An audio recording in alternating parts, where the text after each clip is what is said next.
Welcome everyone to Coffee with a Codex. My name is Dot Porter, and I am a curator in the Schoenberg Institute for Manuscript Studies, which is a unit in the Kislak Center for Special Collections, Rare Books and Manuscripts at the University of Pennsylvania. SIMS is what we call the Schoenberg Institute, and we do a lot of stuff regarding manuscripts. We have a manuscript collection by virtue of being in the Special Collections Department. And once a week, I like to get a book off the shelf and share it with you on Zoom. We just do a little show and tell, 30 minutes. It's quite informal. If you have questions or thoughts as we go, don't hesitate to put them in the chat. My colleague, Amy Hutchins, is right there. She is our manuscript cataloging librarian, so she knows the manuscripts very well. She can answer your questions. I will also have my eye on the chat. Today, I am very pleased to introduce Sophia Adams as our guest Hello, host. hello. There she is. So Sophia is a PhD student in art history at the Courtauld Institute of Art in London, and she is here for the semester as an intern for the BASIRA project, which is a project that my colleague Nick Herman runs. It's a database of books in medieval and Renaissance art. So if you've ever looked at a lot of like Renaissance paintings of the Virgin Mary, and a lot of them, she's going to be holding a book. And you have saints holding rolls and all of these things, and they're cataloging them and saying, what are all the different ways that they can hold books? It's actually super fascinating. Mm-hmm. So I'll put the link in when I'm done talking, and you can check that out if you want. So without further ado, Sophia, let's get started. Hi, everyone. Yeah, I'm Sophia, and my PhD project discusses 15th century English manuscript rolls. And fantastically, there is such a 15th century English manuscript roll held in the collection in the library at Penn. So that's the manuscript that I'd like to talk about today. But first, I just wanted to show you this, which is not actually a codex, although it looks like a codex, but it is a fantastic case for the manuscript roll. So if you open it up like this, look, it's very lovely inside. And this is a little book, which actually, hang on. Here, you want me to? Oh, yeah, thank you. Which someone made at the same time as they made this box. And see, it's got a little space for the manuscript roll to be held in. And it's a bit narrow for us today, so we don't keep it in this box. But it also has a very handy transcription and translation of the manuscript in this little book here, which is very nice. And all the rubrication is done. So this is actually read in person. So it's read in the manuscript, it's rubricated, and it's rubricated in this volume as well. So I think maybe if we go to the far view. Okay. So we have two views. It's very exciting because it's a manuscript roll. It's quite hard to look at just in image like this, which we're taking on our phone. There we go. So here we are. Hi. We're zooming in. This is the setup. This is a little look behind the scenes. Yeah. Is that zoomed in? Are you happy with that zoom? Yeah, this is as much as it goes. Okay. So here is the manuscript itself. And you can see it's on this kind of roll form to keep it safe in the library. But I think maybe move this over here. So it's a manuscript that is made of two membranes of parchment. So if you kind of start unrolling it like this, you can see it's sort of all coming out like that. And in total, it's 1.37 meters long and then 13 centimeters wide. So it's pretty big. It's quite long, and it's made of two membranes of parchment which are glued together, and it just contains text. It doesn't have any images. So it's just full of text with some decorated initials that are done in blue and red. And in a little bit, we'll like zoom in a bit and show you. Yeah, I'll switch the cameras back so we'll get a different view. Mm-hmm. And so the contents of this roll, so it's a devotional roll or a prayer roll, as we call them. So it contains prayers in Latin and some rubrics in Latin and also Middle English. And the text reflects, typically late medieval devotional interests. So prayers dedicated to addressing the Trinity and to the Eucharist and to Christ, and particularly his passion, and then his holy name as well. So very kind of standard 15th century English devotional interests. And so I don't know if any of you have sort of seen a prayer roll before, this comes from a point in time where we often think of, lay devotional practices as being really to do with text, in particularly codices, so books of hours and things like that. But actually, scrolls were in use a lot at the same time as codices. So there's a sort of narrative in historiography that you go from scrolls in the classical era, in the classical period, to the book, and the book kind of predominates. So you have the Codex. But actually, these forms were in use at the same time. There's a really interesting kind of interplay between forms, between formats. So you have them rolls used for exchequer rolls, for lists and inventories and accounts and things like that, that you need to add things on at the end. So if you can imagine, you can add another membrane of parchment to the end of a roll much easier than you can add, quires or leaves at the end of books, although that is possible. And they're also used for short textual amulets and things like that, and also prayer rolls like this. And so are you ready to zoom in? Yeah, okay, let's go. All right, we're going to switch. So yeah, if you can see, we've basically got it. Oh, hello, wonderful. So you can see it's all. Do you want me to turn the? Oh yeah, fantastic. Okay. So it's all written in a lovely Gothic bookhand, or executed by a single scribe, and it's pretty legible when you're actually in person with the manuscript. But you can see it's pretty damaged. So here at the head of the roll, there's a big chunk that's been damaged and is not there anymore. And so you can see here is the first decorated initial of the manuscript, which is a lovely 3-line initial in blue with red penwork that extends up and then down as well. And then there's a Latin rubric above. And you can see this roll was used quite a lot. It's quite damaged.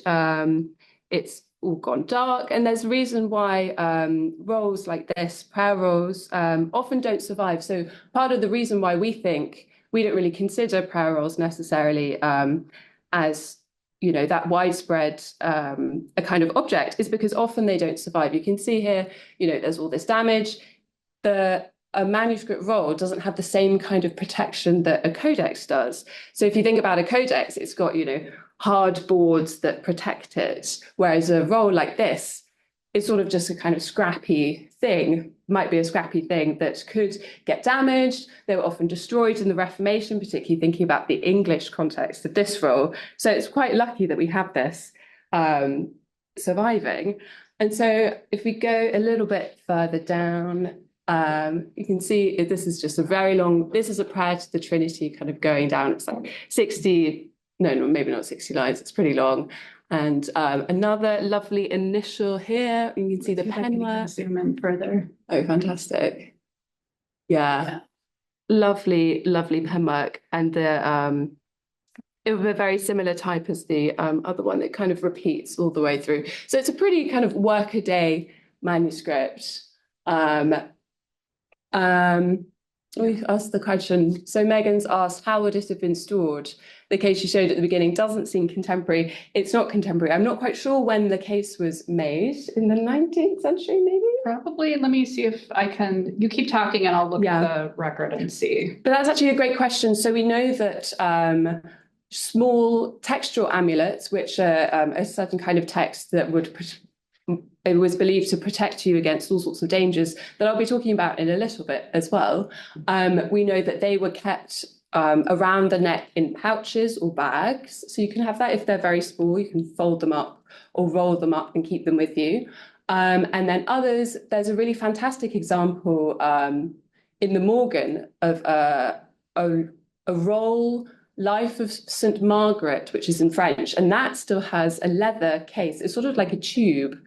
So you kind of roll it up quite tightly and put it in the tube, and it's sort of engraved leather with, I think it's also painted. So yeah, you could keep them in, tubes like that, or, maybe tie them up and keep them on a shelf, something like that. So yes. The record doesn't say anything about the date of the box. It just says former box. So Well, who knows? But I would guess it's probably 19th century. Amy suggested 20th century. I think. Oh, 20th century. Okay. So Interesting. much later than the date of the manuscript. Mm-hmm. Right. So to kind of move a bit further down the manuscript, and you can see. Sorry, I did. Okay. She says that's why we didn't describe it. Yeah. Yes. And I would, where to go now? So we start off with there are 4 prayers to the Trinity. This is another prayer to the Trinity, I think, kind of as we go down, you can, I don't know if you can read it at home, but it's pretty legible. It's quite easy to use. It's quite simple. But when I say it's easy to use, I say it's easy to read. But if you think about it, if you remember the other shot of me kind of leaning over this thing, it's, as a manuscript roll, it's pretty kind of awkward to deal with, right? You're kind of leaning over, you have to unroll it all the way in order to get to something at the bottom. You know, I think there's, you know, I'm quite a proponent of the roll form, but I think there's a reason that everyone sort of moved to the Codex, right? So if you think about it, you know, if you want to get to a prayer at the back of a book of hours, for example, you could just turn to the back of a book of hours. Whereas for this manuscript, you have to kind of scroll all the way to the end in order to get there, which is a bit of a pain, to be perfectly honest. But nevertheless, they were still used. And I think I'd like to turn to the back or the doors of this manuscript in order to talk a little bit more about how it might have been used and the evidence that this manuscript gives us about how it might have been used. So I think we'll probably go to the other. Let's go back. Yeah, go to the other view, and then we will turn the manuscript over, and then we'll talk a bit about something that's on the doors of the manuscript. Right. And I'll turn this back. Yeah, you just deal with the 4. All right. So I think the best way to do this is maybe to roll it up and then unroll it again the other way. Yeah. I think. All right. All right. We have a question from Regine. Would a reader have rolled it open on one end and closed on the other as they went along? Or would they have unrolled the whole thing? Yeah, I think it's pretty unlikely that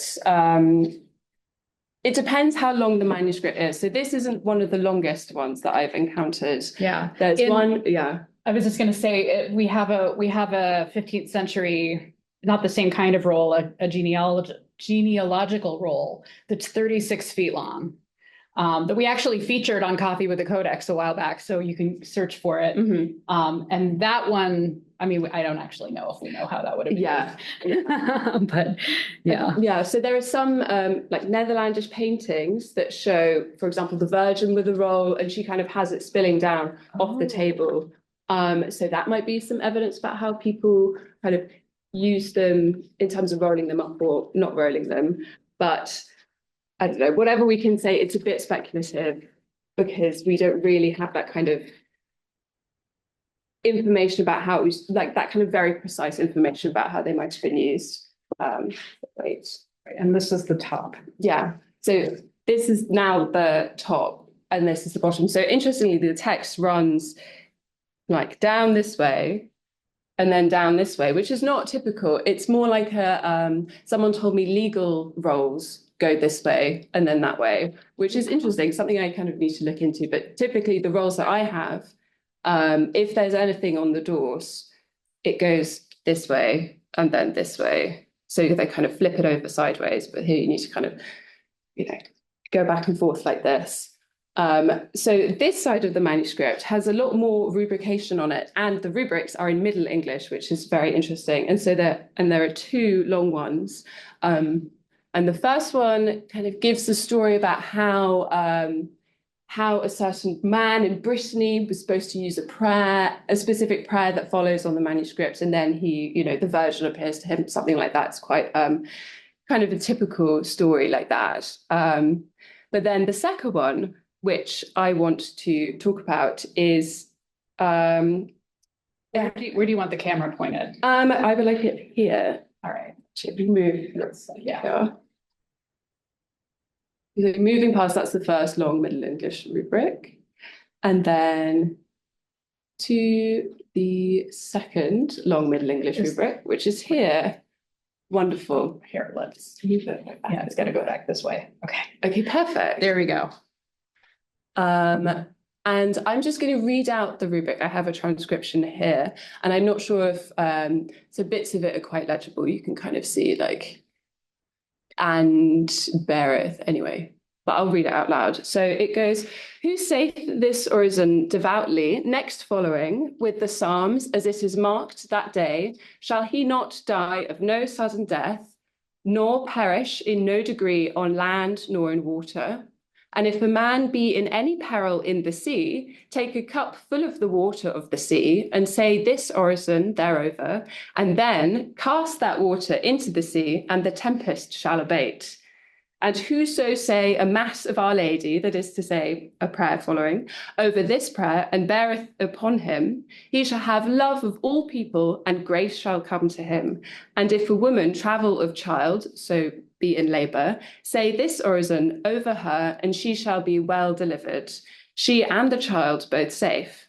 And also the virtues of this orison can no man tell, for St. Paul made it by inspiration of the Holy Ghost. And Pope Innocent have granted 300 days of pardon to every man that devoutly saith it.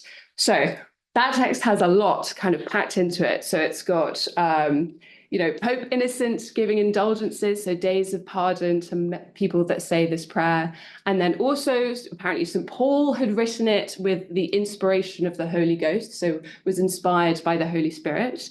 And then it's also in the first half got these lists of kind of gifts or benefits that the prayer that follows apparently will give you if you do certain things. So you won't die of sudden death or perish on land or in water, which sounds pretty good to me. It's pretty wide ranging in land or in water. And then an interesting part of it, which is the most like a kind of, you might describe it as magical, although that's quite a kind of loaded term, this charm direction. So, and if a man is in any peril in the sea, take a cup full of the water of the sea and say this prayer over it, and then cast that water into the sea, and the tempest shall abate. So, miracles to do with the sea, like it reminds you of, St. Nicholas, of Christ himself. So you're kind of taking the power of the holy words that follow and performing an action and saying the prayer, and then you will be saved, which is that's nice. Very interesting. And there's another component which I find quite interesting to do with my own research is the childbirth kind of clause. Mm-hmm. So if a woman is in labor and someone says this prayer over her, she shall be well delivered. And childbirth is one of the key dangers and kind of key things that appears in texts like these. So quote unquote charms and efficacious texts. So intertextual amulets and things like that. Labor is clearly one of the most kind of important and dangerous moments in a woman's life in the Middle Ages and even today. And so concern with the safety of the mother and the child is something that appears all the time in texts like this. And they also appear in the manuscripts that I work on in my thesis. So seeing this was kind of really wonderful. And also indulgence, yes, and things like that. And then kind of towards the end, but the next thing I'd like to think about are the elevation prayers. If we move this way a little bit, so there's a set of prayers. We will leg down a little bit. Perfect. Okay, so there's more English rubrics. And it's also interesting that these rubrics are in English as opposed to Latin. I mean, this manuscript was clearly made for a literate owner, almost certainly a lay person. And it's interesting that they maybe even if they didn't understand the Latin, they could read it out loud potentially, or like be able to read it. And I want to read out these rubrics, which say 5 salutations to the levation of God is body. So that's this one. So you can see my finger. Salutations to the levation of God is body. So God's body. And another prayer right here. So another prayer to the levation here. So the levation, what's that? That's the elevation of the host, which is the key point in the Mass. So the priests say the words of institution, which are hoc est enim corpus meum in the Mass, and then the sacring bell is rung. So this moment is kind of marked by all sorts of different things. There are lights and candles and things like that. And the priest raises the host above his head, the Eucharistic hosts, and that is the moment where the miracle of transubstantiation happens and the real presence of Christ's body and blood is in that wafer at that very moment. And this was the most important event in the Mass. It was one of the most important things that happened kind of in the medieval world. And because, you know, Christ's real body was right there in front of you. It's a miracle that was that reenacts Christ's sacrifice and renews his sacrifice and therefore the salvation of the whole world. And in the medieval period, people were really into watching this moment happen. So there's this phenomenon, or this kind of practice which scholars call ocular communion. So in the medieval period, most people would only take communion, so they would only eat the body of Christ once a year at Easter.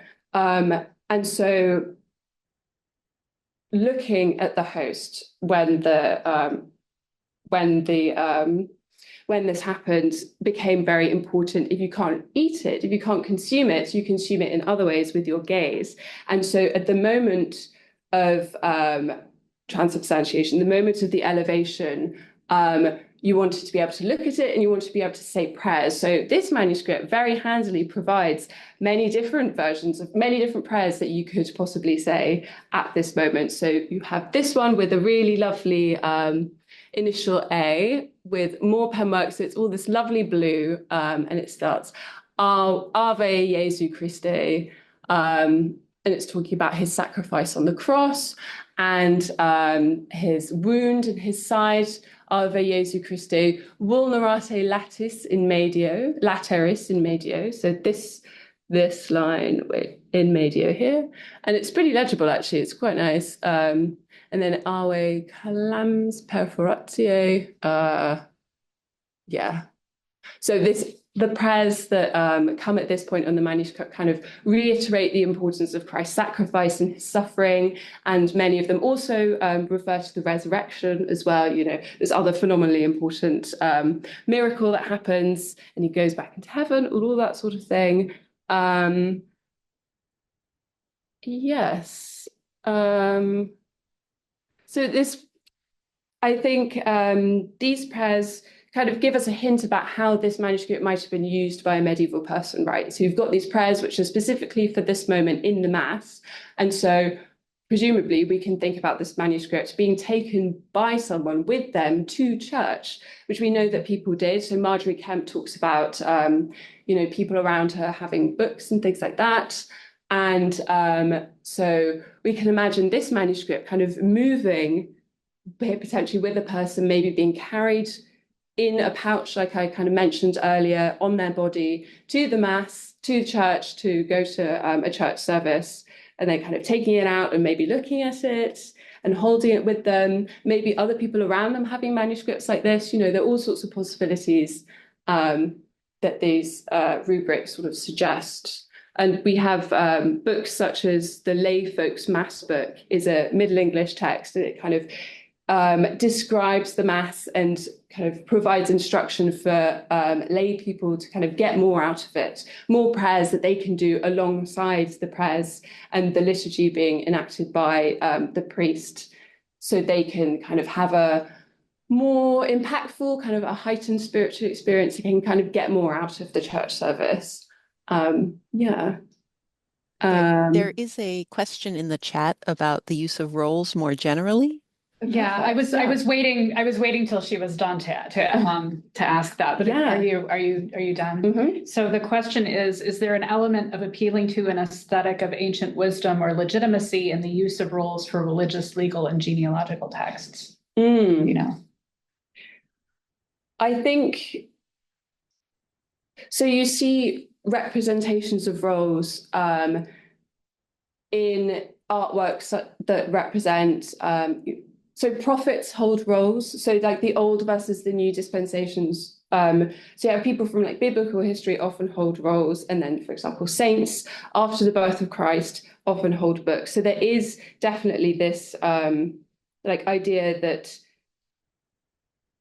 people from history and like sacred history use rolls versus books. But I'm really not sure about a kind of legacy of, if your question's about the kind of legacy of classical rolls and things like that, I'm really not sure. But there's lots of interesting work being done about the relationship between like legal roles and other kinds of roles. Yeah, I'm not sure. I hope this sort of non-answer, sort of semi-answers your question. Yeah.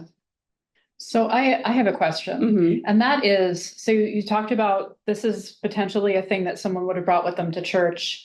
What kind of person would have owned this? What, would they have been rich or poor? Would they have been a man or a woman, or do we know? So firstly, a lay person would have had this, so not a priest or a monk, I don't think, because they would have been participating in the liturgy in a different way. And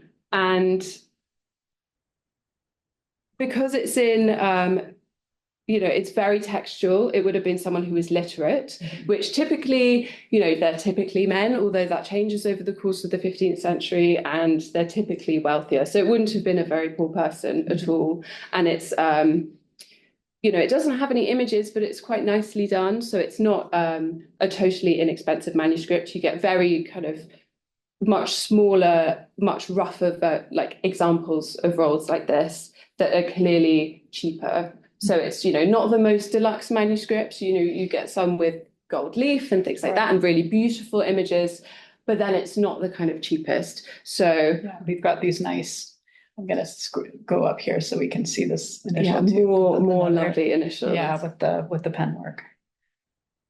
Yeah, so not stupendously wealthy, but not poor. Lay person, probably a male.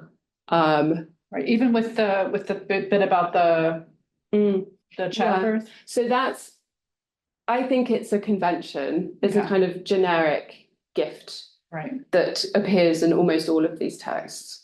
And I think it just goes to show the kind of, the real dangers of childbirth. Everybody would have known someone, having children, or potentially that had died, or had children that had died. I think it just reflects the dangers of society at that time.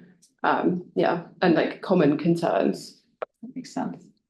Any other questions? Because I do have one more question. Let's see. Okay, Carolina, are the ruling lines in ink or are they cut? I think the ruling is in ink. Yeah, I can't. Yeah. Is there one more? No, that was it. So I have one more question before we go. Why do you call the reverse side of a roll the dorse when we call the reverse side of a leaf the verso? Yes. So I don't actually know the answer to this question, so I would let her tell me ahead of time, because I really don't know. So face and dorse, I've been using those terms to describe this manuscript. Dorse, I believe, comes from the Latin. So if you think of a shark or a dolphin, they have dorsal fins. So it's back. Okay. Which I think is very interesting because, there are some manuscripts that have a line of text that run down the middle of the dorse like a spine. Oh. Which is just an interesting. That's interesting. The manuscript is like a body, sort of very, very exciting, rich possibilities to unpack. Wow. Oh yeah, that's a good point. Yeah, Megan says probably because the roll curves like a spine as well. Yeah, another way that it's sort of like a body. Okay. Karen is guessing silver point for the lines. So there's options for the ruling lines. Okay, it is 1 minute past, so it's time to go. But thank you so much, Sophia. I learned a lot, and I hope you all did too. And we'll be back in 3 weeks. So please come back. We love you. And we'll see you soon. Wonderful. Thank you very much, everyone. Have a good rest of November.